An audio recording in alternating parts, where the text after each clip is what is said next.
Senator, the Minority Leader, Senator Alan Cayetano. Good afternoon, Mr. President and dear colleagues.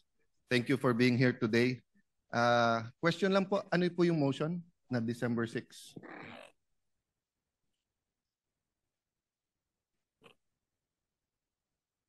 May I clarify lang, Mr. President, what the motion is? Mr. President, the motion, sorry, Mr. President, let me just... Before we make a motion, may we know what the motion is? The motion that the general summary be accepted as the amendments to House Bill number 4056, Mr. President. 4058.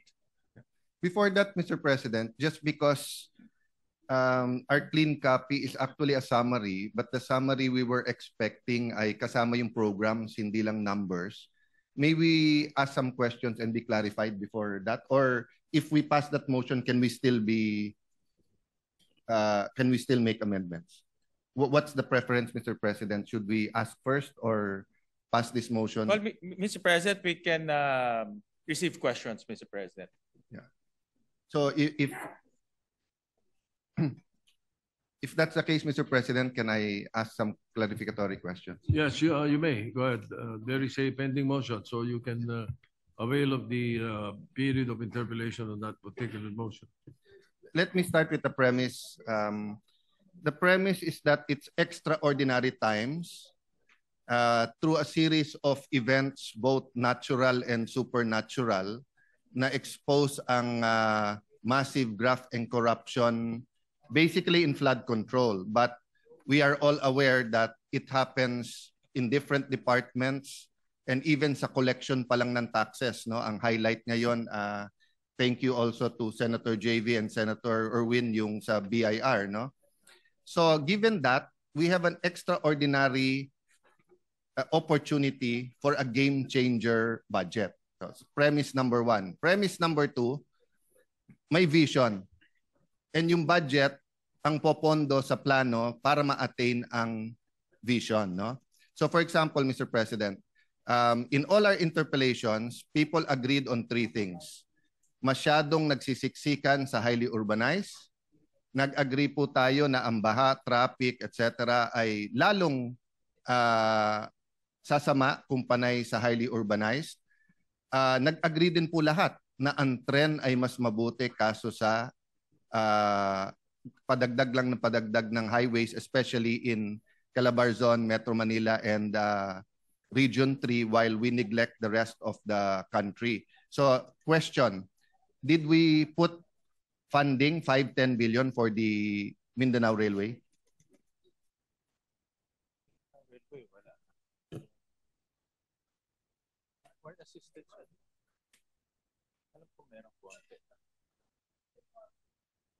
Well, Mr. President,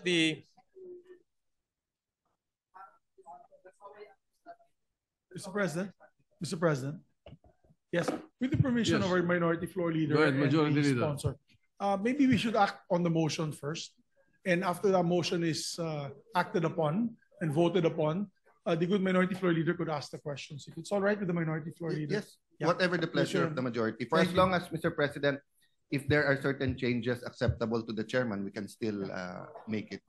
Yes. Yes, we're not approving it on with this motion. We're not approving anything on second reading. Yes. Yet. Yeah? Okay. So I would like to further continue with the motion, Mr. President, if we can. All right. What we are facing now in the motion is for us to make this the basis Yes, of the Mr. second reading. All right. Any objection? Hearing none. Motion is approved. Thank you, Mr. President. Mr. President, we did not object at this time because the chairman informed us that tumatagal yung line by line. But with your patience, we just want to ask a few questions and see whether acceptable na ito, because we did pass concurrent resolution number 4 na kung saan lahat tayo nagsabi na dapat totally transparent. So sa aking pagkaintindi, pag sinabing transparent, pag nakita ng media at ng ating mga kababayan itong committee report, alam nila kung anong laman at hindi.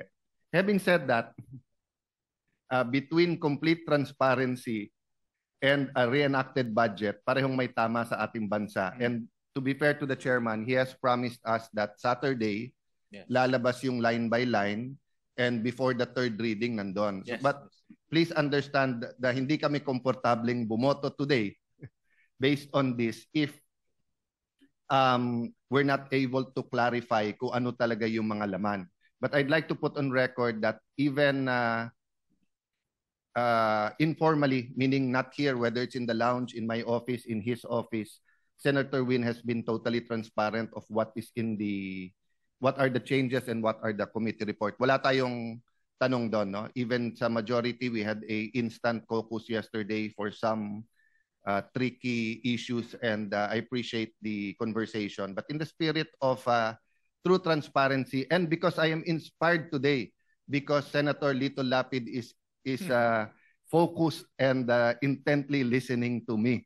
So when that happens, I would like to really do my best. Thank you, Senator Lapid, for being here today and focusing on that. Actually, ang questions ko, Senator Lapid, nasa Region 3 din. So, Mr. Chairman, 2 questions lang sa trains. Yung Mindanao Railway, but because I'm reminded, because Senator Lapid is here, naglagay din ba tayo ng pondo sa Clark Subic? Because ang sinabi ng DOTR, 2026. hinalo pa nila yung Clark Subic train sa Central Luzon papuntang Southern Luzon. Kung hihintayin mo pa yon, tatagal pa ng husto. But in those 2 instances, they agreed that if we put a little bit of money, they can start the program, especially sa Mindanao Railway, because kompleto na yon. Nagka-problema lang sa funding with the Chinese concessional loans. No? Yun sa information ho namin during the budget briefing and also yung mga briefings before, apparently nag-withdraw ang DOTR doon sa Chinese ODA because of delay, and also wala nang interest for both parties to pursue it. But in the 2025 budget, under the unprogrammed funds, meron silang inallocate a program. Sorry, under the program funds, may na-allocate na 200 million pesos.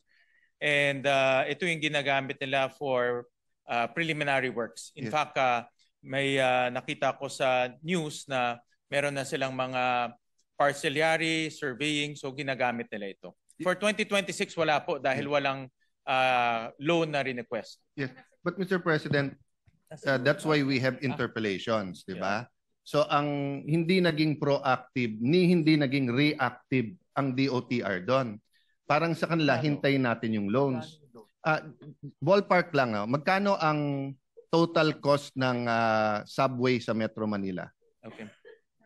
Sorry, may dagdag lang po ako, Minority Leader. Sa 2026, merong 1 billion for the Mindanao Railway under GOP counterpart. Ang wala lang doon yung loan. So they're expecting hopefully na magkaroon ng loan in the next few. I'll not belabor the point, Mr. Chairman, Mr. President, but just to give you a apples to apples comparison, magkano po in general yung ballpark figure ng ating Metro Manila subway? It's about 500 billion ba? Alam ko mga ano ho yan, mga, if my memory serves me correctly, mga 400 billion dollars. Okay. $400 billion. Sorry, $4 billion. $4 billion. Yeah. So mga 200 billion pesos. Yeah, okay. more or less. Mga Sa phase 1 ng Mindanao Railway, it's 100B. And they said that if they get 10B, they can hit the ground running. So what is 10B compared to the 6.7 trillion at meron tayong unprogrammed na 170. So if you want, lagyan natin ng 5B sa program, 5B sa unprogram, although we're against the unprogram. But my point is, Mr. President, hanggang kailan maghihintay yung mga taga Mindanao na alam naman natin pag sinabi mong next year, loan pa lang yon, that's another 2-3 years, then another 2-3 years bago ma-implement. But they said because nga nag-pull out lang yung financing, Chinese funder, everything is ready. And even if they get funding from whether the Japanese or the Koreans, the Australians, wherever, no, may 25% counterpart pa rin naman, which is 25 billion. So they did not put any, there's no hesitation in their part. Tinanong ko diretso, kung bibigyan namin kayo ng 10 to 25, kaya nyo na ba simulan? Yes. So in fact, I would even say, why doesn't the Maharlika Fund invest there? O why don't we package it sa ibang mga oligarchs natin na kung kukuha kayo ng mga highway na gagawin yung tollway, pero eto naman, ano yun rin. But ang point, Mr. President, this is such a great opportunity. Nalagyan natin ng 5-10 billion. Let's not let this opportunity go away. Yesterday, we were speaking about 50 billion. We were talking about certain pricing. 1 billion. So meron tayong leeway doon eh, 'di ba? So may I appeal to the chair that whether it's 5 sa program, 5 sa program, let's show Mindanao na despite the politics that is going on, hindi sila casualty sa politics, 'di Ako ba? ay support po yung Mindanao Railway dahil alam po natin na ang Mindanao is our food basket. Diyan po talaga nanggagaling marami sa ating mga produce at ang weather ho nila relatively smooth throughout the year. Pero ang transportation logistics, mahal din eh kung hindi ho gagawin yung ating railway system. So magandang idea ho yan. I'm not that sure, Mr. President, about yung pagtaas ng population sa home city mo. No? But kaming magkatabi, Muntinlupa at saka Taguig, ano kami, two of the highest in Metro Manila and I think in the country. And basically, lumilipat is from Central Luzon, from Bicol, from Visayas, Mindanao. Kasi nga, pag nakitang may trabaho, may libre ang edukasyon, hinahatid sa bahay yung mga gamot, di ba, lumilipat dito. Yeah. But you know, if we start building the railway, I'm 100% sure yung ating mga mall owners, yung mga land developers, will start their development kung saan yung mga stasyon ng tren eh. So, it will be such a good sign in the midterm, no? I'm a little bit cautious kasi of administration starting something pag last year na nila. Yeah. For many reasons. I mean, sa first year ng Marcos administration, the former DOTR secretary, parang biglang delay yung sa subway sa Metro Manila, di ba? So from having stations opened in 2026, naging 2027, naging 2028. Pag hindi mo administrasyon ang ginawa, ang daling ituro dun sa past eh, no? So if they actually start it in 2026, imagine you have the whole 2026, the whole 2027. And it will really be a good sign that despite, you know, some how do I put it diplomatically, animosity between the president and the vice president, painful discussions of impeachment between the House of Representatives and the Senate as an impeachment court, hindi casualty ang Mindanao because we will still put that funding. And 10 billion is basically the budget of 2 or 3 congressional districts, Mr. Chairman. So may I earnestly push that we include that in the amendments today. Kahit 5-10 billion, kahit saan program yung we'll confer and consult with His Honor kung saan magiging accounts doon. But I support that. Maganda ho talaga Mindanao Railway. No? Senator Villanueva was whispering to me that there's only 12 senators here, but I was informed my sister is here, so there's 13 already. So we can decide. The second question also is it's music to the ears of our majority leader that meron tayong quorum. So the second one, I do not know if fully capable na ang DOTR of building the Subic Clark, unlike the ano, but can we consider that sa BICAM if they say that they can do it? Kasi yung sa Mindanao sinabi na nilang diretsuhan eh. Yung sa Subic Clark, they said na totoong since 2016, 2017 pinag-uusapan. Nung una hiningi natin yon as a grant and then ngayon pinackage nila. Yung problema sa package, ano eh, pag hindi na-approve yung buong package, hindi rin siya approve. Yeah. Yung Subic Clark po, alam ko it's right now nasa parang feasibility study. Yes, yeah. Yes. Alam ko. But ang problema nga, sinama yung feasibility study sa isang malaking network. Sinama pati sa dun NSCR, sa North-South Yes. commuter rail. Oo. Yeah, I But remember. anyway, let me just put Yeah, that on sige po. record and be a kind colleague to Senator Lapid, who's from Pampanga, no, Pampanga Tarlac, and see sa BICAM if we have some room to Yeah. look at Ako, that ako, project. in principle, Minority Leader, ako I support transportation, logistics. Talagang naghahabol lang tayo. In fact, yung mga ginagawa ho natin ngayon is just playing catching Yes. up. So I support that. Mr. No, President. and I will tell you why. It's because of our experience in Fort Bonifacio or BGC. Imagine ang buong Fort Bonifacio is over 500 hectares, ang BGC is 100 hectares, but look at the development. Samantalang ang Clark is between 27,000 to 30-something thousand hectares, depende kung isasama mo yung mountainous areas, Puera pa Subic. So if you can really fix you have a beautiful international airport in Clark, you have a deep port in Subic. Subic is very not only symbolic but important in our fight sa West Philippine Sea, di ba? In the future, pwede talagang ayusin ng ating Navy yon.